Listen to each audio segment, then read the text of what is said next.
I'm Russell Jaffe for Course Hero, and here are 10 things you probably didn't know about Lord of the Flies. Ready? Let's go!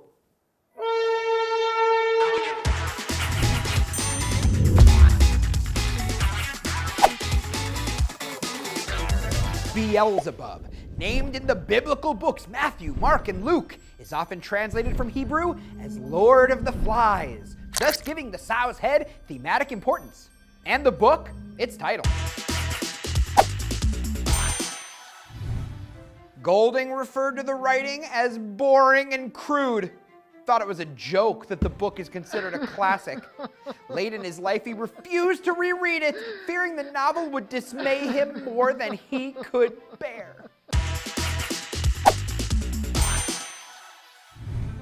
The publishing house Faber and Faber initially refused to publish Lord of the Flies, as did not one, not two, but 20 other publishers. But eventually, Faber and Faber relented in 1954.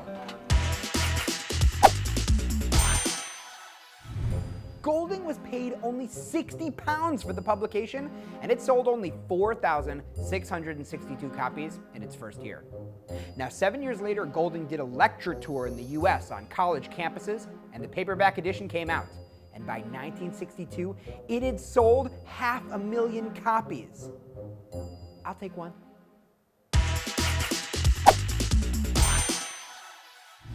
Golding won the Nobel Prize for Literature in 1983.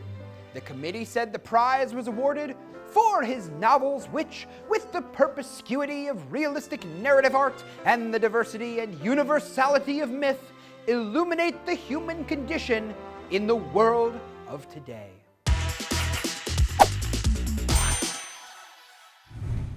King said, "It was, so far as I can remember, the first book with hands, strong ones that reached out of the pages and seized me by the throat.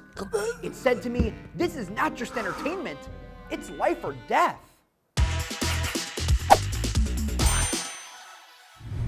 The novel began with an attack on the plane carrying the boys during a nuclear war.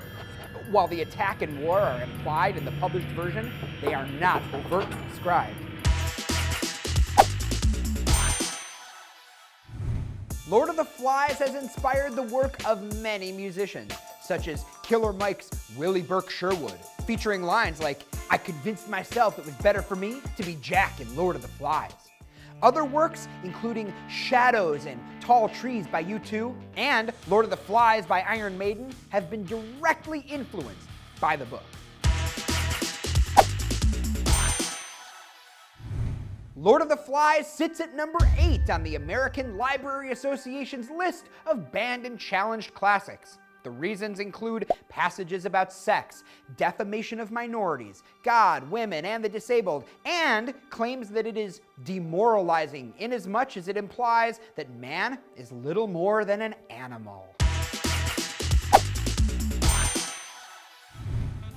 Lord of the Flies explores themes of violence and lust for power, behaviors stereotypically associated with masculinity.